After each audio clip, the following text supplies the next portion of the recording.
We just say something. The Republican Party is a blindingly stupid. Okay, is there anything else to say about this at this point in time? Okay, because Ronna the Hutt, okay, Ronna Romney McDaniel won the RNC chair for a fourth time because her failing in every single election that she was a part of that deserved a fourth term. Like, this is a hilarious party. A hilariously stupid party that could give less of a shit about its own supporters than Eliza Blue does about free speech on Twitter.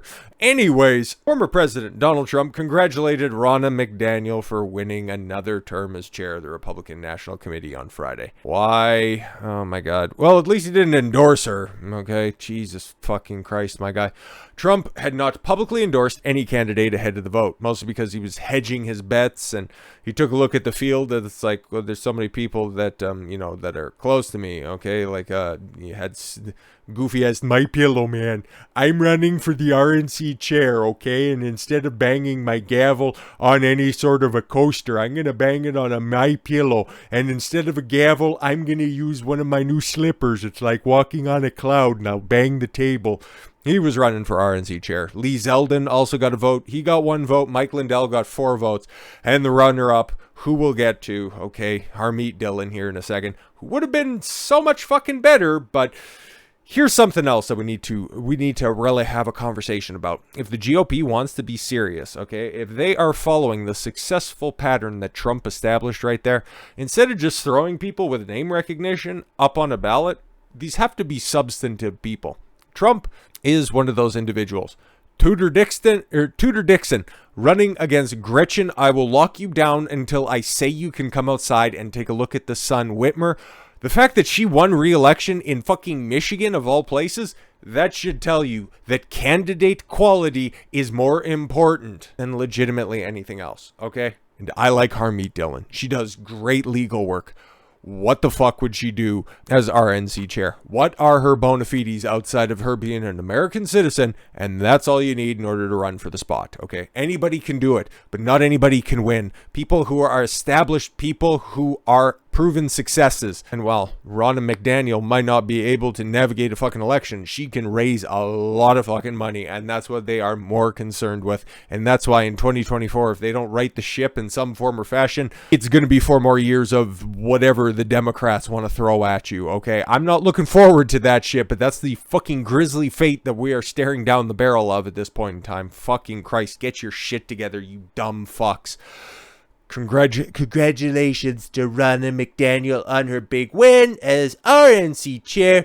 Now we have to stop the Democrats from cheating in elections. It's like, well, McDaniel was complicit by her inability to do fucking anything in regarding the elections. She fucking raised the Brinks truck.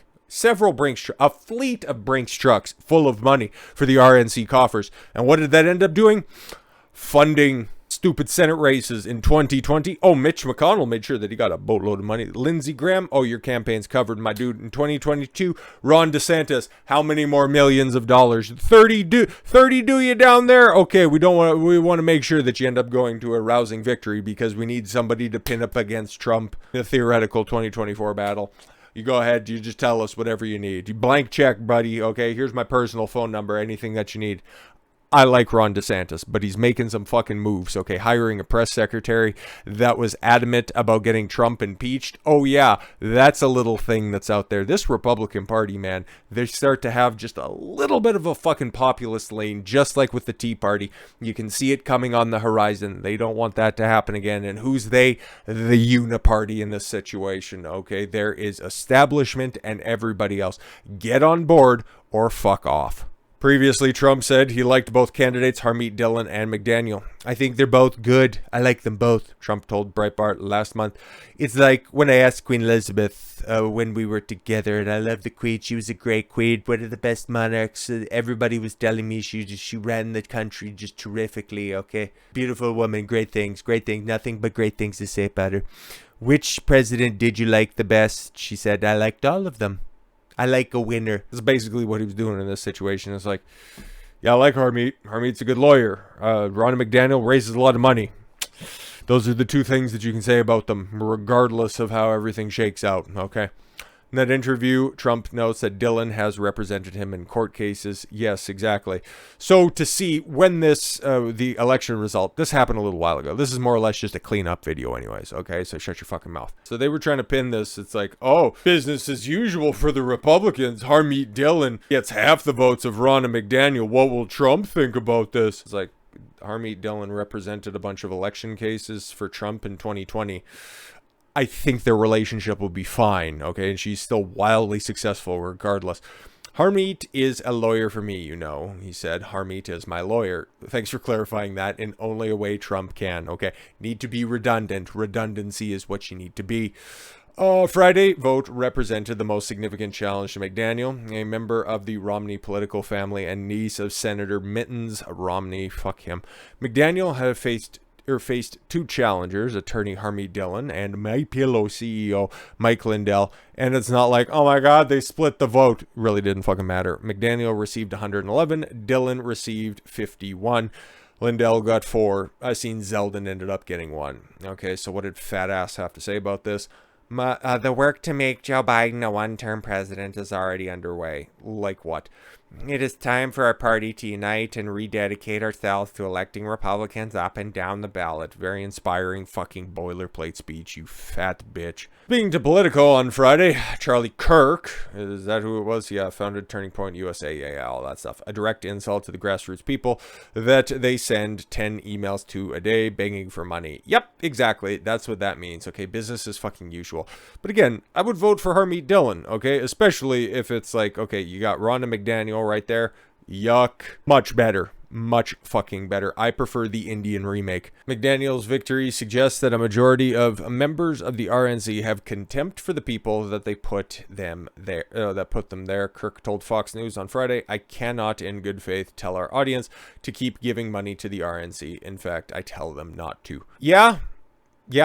That's why it's always so fucking troubling, okay? Because when it comes to, you know, when the two main parties that are out there, and let's fucking keep it a buck, most places kind of have a two-party paradigm. You got your version of the conservatives wherever you are. Either it's the Conservative Party if you're in the UK, in Canada, Australia, wherever the fuck you are. There's a conservative, and then there's a Labour, Liberal, Democrat, whatever the fuck you want to call them. There's reds versus blue. It's always going to be like that. Sure, there's some other players that are out there, like the Orange NDP in Canada, Green Party that are out there, SNP, okay. But realistically, at the end of the day, it's the two ideological differences, okay? And I normally line up with the conservative side of things, the Republican side of things. I know, big fucking shock when it comes to this stuff. But when it comes to the establishment monolith that's there, I can't fucking support him. I wouldn't vote for anybody who's still on the ticket in Canada on the Conservative Party, because they all voted for lockdowns. They all wanted you to be in fear, but we continue to work. You guys all had to stay at home, but please give me your vote because I'm fighting for freedom. We're pushing back against Trudeau or Notley or local representative. Fuck all of you, man. But here's another story that's not being told, and that's interesting because there's a bunch of shit that's out there in the ether right now. But one of the stories that was out there, and especially around the midterm elections, is, oh, Trump just doesn't have it anymore, man. Not a kingmaker at all. His word used to mean something, and now the entire underwhelming performance of the Republican Party is squarely in the lap of Donald Trump. Well, Ron DeSantis vociferously advocated for Harmeet Dhillon. Good on him. Good choice. But she lost, man. She lost by about 50%. Okay, she in a voting context was Charlie Crist to Ronna McDaniel's Ron DeSantis in this situation. She lost bigly, hugely, and you gave her a full-throated endorsement. So where's all those stories that are being published in the media? Oh, I see what's going on here. He's being positioned as the establishment candidate. I get it. I look forward to see all of that shit picking up soon in 2024. Dhillon notably drew support from Governor Ron DeSantis, a possible 2024 candidate, earlier this week. I think we need to get some new blood in the RNC, DeSantis told Kirk in a Thursday interview. I like what Harmeet Dhillon said about getting the RNC out of DC. Why would you want to have a headquarters in the most democratic city in America? It's more democratic than San Francisco, he said. Yeah, exactly. When the Republicans swept the presidential elections in, what was that, 84 and in 72, Nixon went over, who's that fucking scrub? Okay, it was, Washington State and Washington, D.C., and then Reagan rolling over Mondale, Minnesota, and Washington, D.C., okay? Both of those fucking times, Washington, D.C. votes at like a 90% Democratic clip, okay? Because they all work for the government in some form or fashion. So why wouldn't you vote for the party that consistently wants a larger government? Like, it totally fucking makes sense, bro. We've had 3 substandard election cycles in a row, 18, 20, 22, okay? And all of those, Ronna McDaniel was in charge for. And I would say all 3 of those, 2022 was probably the worst. Yeah. Given the political environment of a very unpopular president, no, 81 million people can't be wrong at all whatsoever. Nope, don't you dare question that. Okay. And most people think the country is in the wrong direction. Yep, but at least it won the House, right? Okay, after her loss Friday, Dhillon issued a statement saying that the GOP can go fucking kick rocks. Will be a better and tougher conversation that we desperately needed about how to reform the RNC and win elections and earn the trust of our voters. After a hard-fought effort, we unfortunately came up short. Dhillon's California-based attorney added in the statement, however, the RNC will be better for tough conversations that we desperately needed about how to reform the RNC, win elections, earn their trust of the voters. Dhillon said she would work with grassroots organizers, the RNC, and the 2024 election approaches. I hope so, man. Hopefully it's a situation, okay? Because I could see 2 things happening here. Kind of like the Tea Party situation in 2010, 2012, where they were all excised from the party. But that was a much smaller movement than what's going on with America First, populism, whatever the fuck you want to call it, however the hell you want to characterize it at this point in time. There were 20 people. There were 20 people that held up the speaker's election for multiple days, okay? This isn't a movement within the party that you can just simply press a button and make fucking go away, okay? This is not a one circle turd, okay? This isn't one thing that you can just flush away. It's here, and it's queer. You better get used to... No, not like that. That shit ain't, that type of shit. If there are some actually strong people who are going to back up their work with some back up their words with some actual work and action, then 2024 is going to look a hell of a lot different than 22 and 20 and 18 and 16 and 14 and 12 and 10 and 8 and all of that stuff, So, and as you can see, good old Mike Lindell's down there. It's like, yeah, there were no voting machines involved. Everything was great and wonderful and fantastic, okay? So, I got a little bit of hope, at least, okay? At least they're saying the right things. They're not just like, yeah, it was all just a big scam. I made my bag and I'm just going to go peace out. Promising to do some work out there. Maybe there's going to be some change on the horizon, just like you see over at Pfizer, because, oh boy, did they get the big shook when it came to that Project Veritas leak that was out there. Oh, that's the type of change that I like to see. Pfizer responds after director says company is developing ways to mutate COVID-19. In the middle of the night, on Friday, late Friday, they decide to post a response. Pfizer shook by this, okay, and the fact that we deny this, but realistically what they did, it's like everything that guy told you was bullshit, but here it is, okay? It's not necessarily what he said was wrong, it was more or less the way that he said it, okay? Typical bitch response. So, what did they end up doing? Pfizer, late January 28th, responded to comments from a director of the company being real gay at a dinner date, okay? Holy, it's like, oh my god, can I just seduce you out of your underwear by telling you about directed evolution? Like, oh my god, you should check out what we're doing at the lab. In an ongoing development of the Pfizer-BioNTech COOF vaccine, Pfizer has not conducted gain-of-function or directed evolution research, contrary to what one of our presidents of R&D tells you. Pfizer said in a lengthy written statement after days of ignoring queries from the Epoch Times and other outlets. They were probably conferring with their legal counsel. It's like, okay, that dude just outed everything that we're fucking doing. Oh my god, outside of figuring out when he's going to be suiciding himself. How the fuck are we going to spin this, okay? Because we got to make a statement on this. We can't lie all that much, but how do we word the lying so that it's more palatable to the public? That's why it took a few days. Pfizer did say that it conducted research where the original COOF virus had been used to express the spike protein from new variants of concern. Listen, we didn't conduct gain-of-function research. All we did was figure out the function and how it gained said function in a research setting, okay? Just shut your fucking mouth, okay? The work is undertaken once a new variant of concern has been identified by public health authorities. Yeah, kind of like the gay black guy was talking about. And it's like, some of them got past us, like Delta and Omicron. It was like, oh my God, it sprung on us. And everybody didn't know how to respond. So that's why we got to be more careful about what we research. This research provides us a way to rapidly assess the ability of an existing vaccine to induce antibodies that neutralize a newly identified variant of concern. This is legitimately everything that he was talking about. It's like, yeah, we figure out by directing the evolution of it, we figure out exactly what the virus is going to do so that we have new vaccines to push out. It's really crazy.